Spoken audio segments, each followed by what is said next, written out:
in the field, you have to do field repairs quite often. So we're going to do this, and we have to get there. That's good. Now you have to work it in a little bit. There. Just shake on that. See, get it all coming on there. Get it all worked in. Yes. That's perfect. Look at that. That's cool.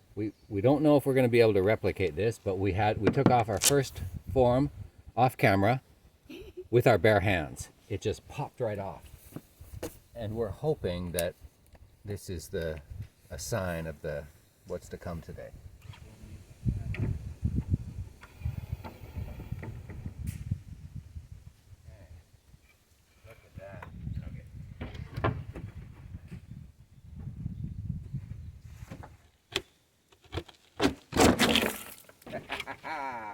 Look at that.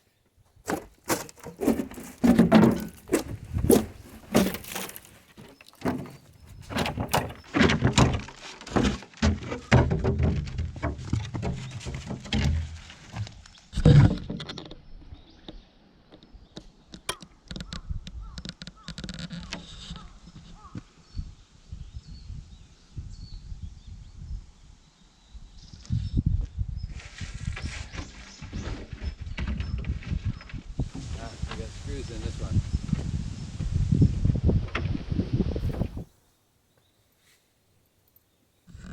Okay, well, it took all of 6 minutes to strip the first layer of forms off the front of the wall. I'm pretty pleased about that. We're seeing almost no gaps in the concrete itself, which is good. There's just a couple. Here's a little one right here.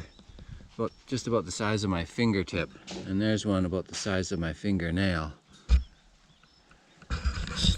So, well, of course I'm anxious to see the bottom layer because that was the most critical one. We're going to continue working on the pipes on the side now and the forms on the side, and then we'll get started on the bottom forms.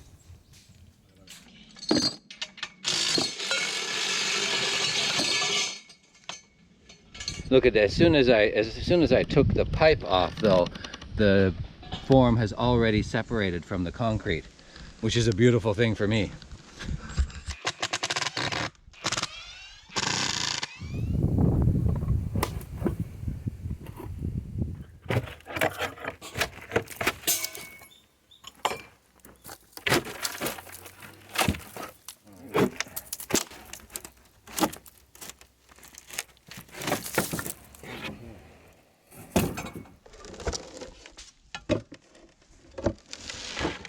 Wasn't hard at all. Easy peasy, baby.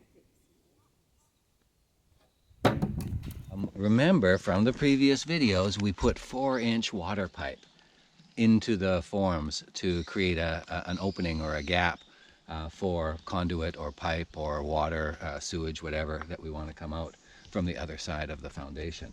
And that's right in here.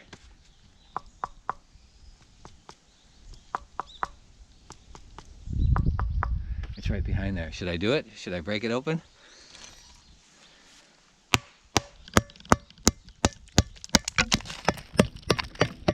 There it is. I love it. I love it.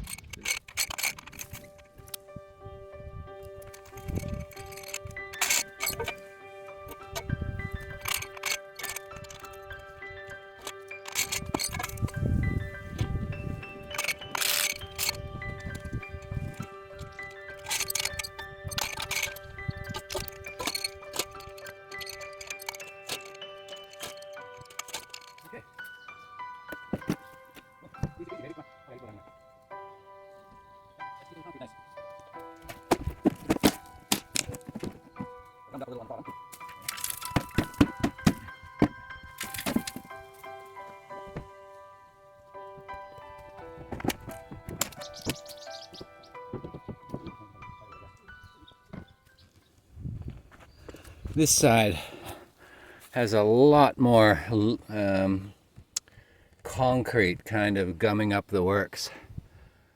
The pipe and the furthest most form are kind of really locked in there. So I know that there's a process for getting these forms off of all this rebar, but I haven't figured it out yet. So I'm going to stumble around blindly for a while and hopefully figure it out.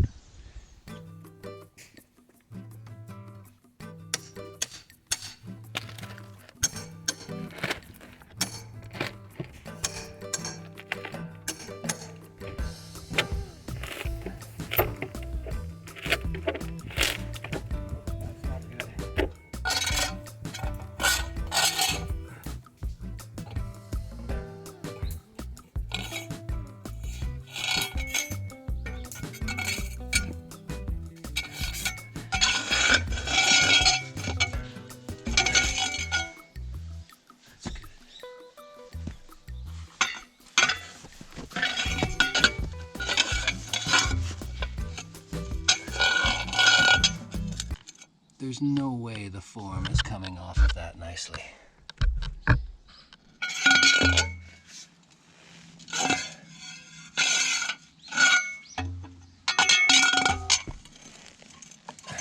This first section, it's straightened out quite nicely, except there are a couple of parts where it just doesn't matter. The form will not come out smoothly over those points at the rebar. Straightening out really nicely is important for when we pour the next slab, or when we pour the slab the next time. So I'm glad that this process works. It's just not going to help us completely with taking off the forms. Okay, let's do a little quiz here. Get your typing fingers ready, and in the comments tell me which cutting tool is going to serve the purpose here. Okay, we have 4 cutting tools here, and one of them is going to serve the purpose. A, B, C, or D. But if you've got an opinion, right now put it in the comments. A, B, C, or D. A, B, C, or D. Here's A. Trusty tool. The thing is with A, it doesn't fit between the rebar. It's too wide. A is out. Okay, this is B. I just put a new head on it, so it looks a little different, but this is the one.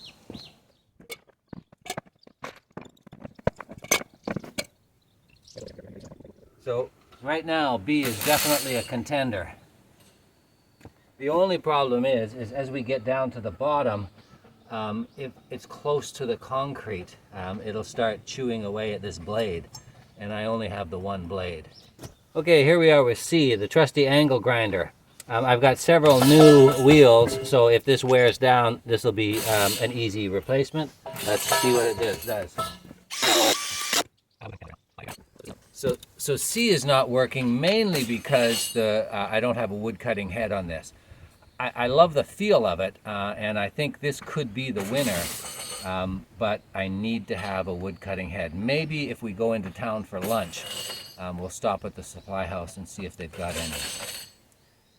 Anyway, let's move on. This doesn't work as is. Okay, finally we got D, this trusty sawzall.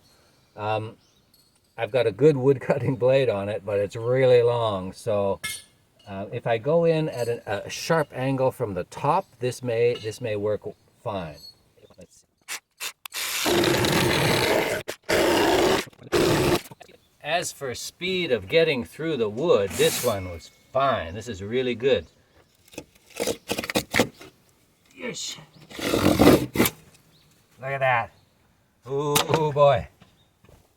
So as I was holding the saw down, the back of the blade was hitting the concrete there. Now that's not at all important because all of this is going to be under slab, right? This is going to be the slab. So in fact, if there is a bunch of scarring and marring on the concrete, that's probably even a good thing to help the new concrete adhere to this finished face. Ooh, this is exciting. We got two runners in the game still. Which tool is it going to be?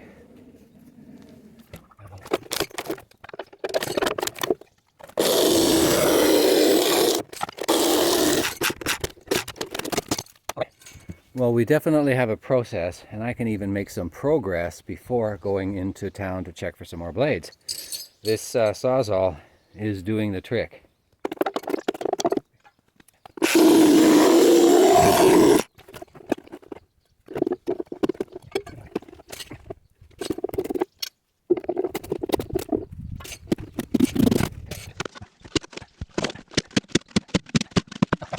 And that, folks, is how you strip off forms that have rebar protruding through them.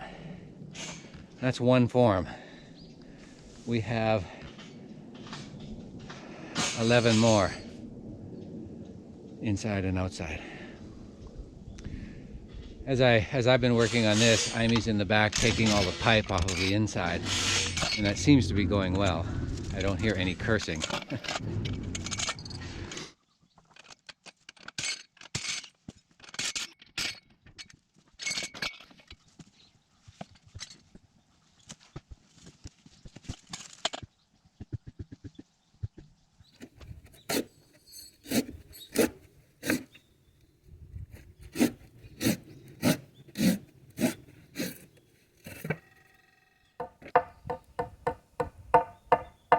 Okay, we've got everything off that we can take off easily.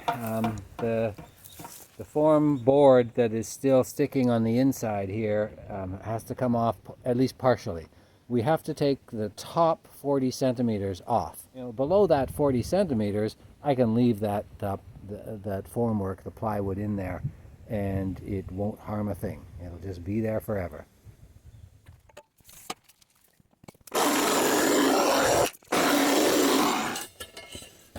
Okay, at the end of the day, without having to go buy any new blades or anything, it's the sawzall for the win. All of you who guessed correctly, put your answers in the comments right now. Sawzall, that's what it takes.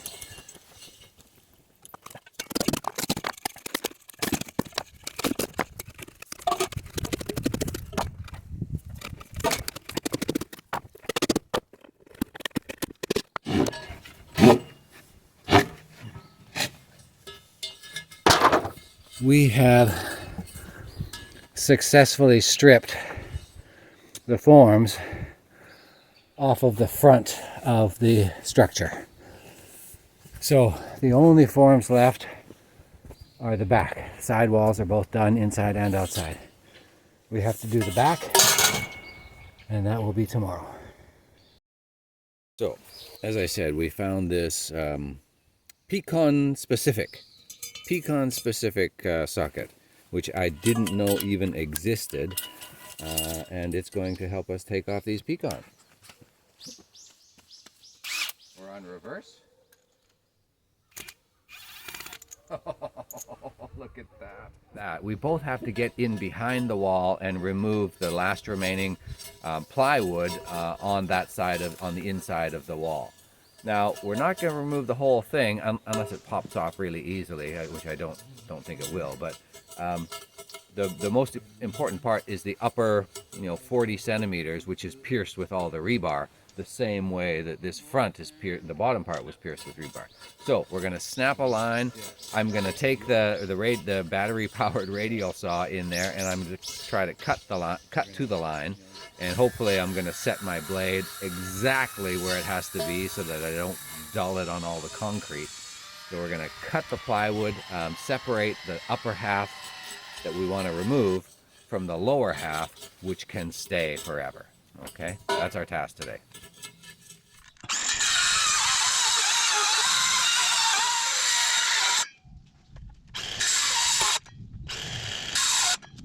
Battery's gone. My new battery lasted, 8 or 10 minutes? We're done 2/3 of it right now. So the last third, I'm gonna move to the corded version of my radial saw and hopefully power right through this.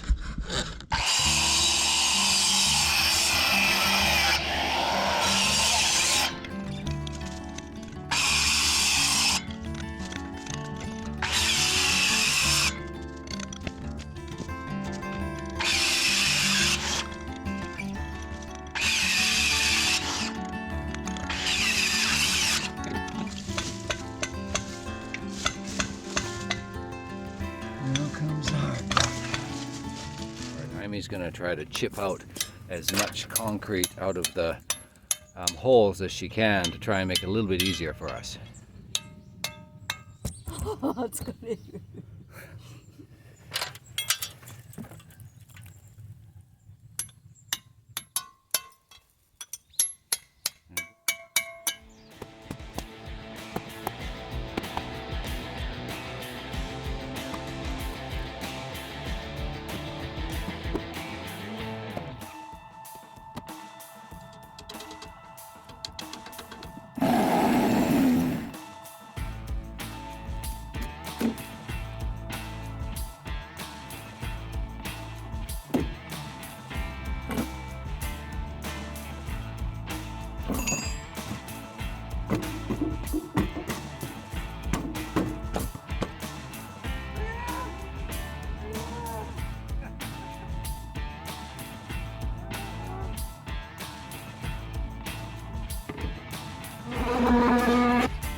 Okay, this is it. This is the last piece right here of formwork that we have to remove.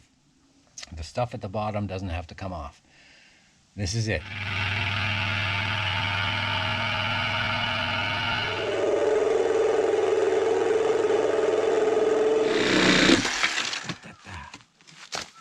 Okay.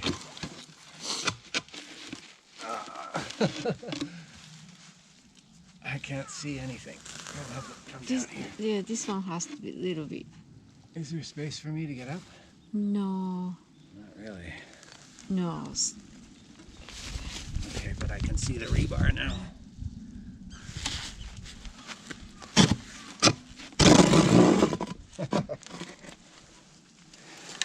Okay, now this one should come off. It looks straight.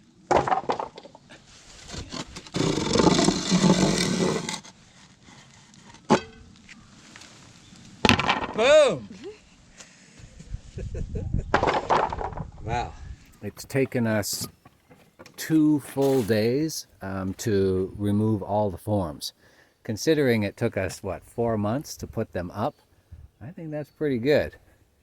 But we've got a beautiful second floor foundation for the house right here that we're looking at, this big box. We've got a few odds and ends still hanging around that we will try to get out, and if not, we'll bury them for posterity. And we got to let this thing cure for the next 3 weeks. So it's the end of the year right now. I think I said in my Christmas message that it's been a fantastic year, and particularly because so many people have joined and commented and watched and created a little community down there in the comments section of the video. So I really, really appreciate that. Keep it up, please. We're going to start off next year with a bang. We've got, let's just talk briefly about next year. What's got to be done? We got to carve out all of this dirt and rock that's above this foundation and push it down into the foundation. A lot of it. There's a lot to come out, and we may have to hire a big jackhammer on a digger or just a handheld jackhammer. That's one big thing that's going to happen. The second thing is we've got to somehow fill this entire area with gravel, and you can see we've got a lot of open areas, so that's got to be done. The third thing is we've got to use cinder blocks and create 2 more walls on this box, this pit down here. Essentially, we're going to create a concrete box. So we have to do that. And then we have to backfill with gravel. That's part of the gravel fill. And then we got to somehow figure out how to run forms all around this sucker. All around this sucker. and all around the top. And then we got to build forms for a 2-meter wall up there. How are we going to support or brace a 2-meter wall up there? And it's a 2-meter wall that is going to be 300 mil wide. So there is a lot to do, and we're supposed to, everything that I just mentioned is supposed to be done by February so that we can do the second pour in February. Whew, I'm tired just thinking about it. Anyway, it's exciting. It's a great year. It's a beautiful, beautiful day in Shimoda. We've got the ocean right out there, Oshima Island right there, sun shining. I'm in my shirt because the sun's out.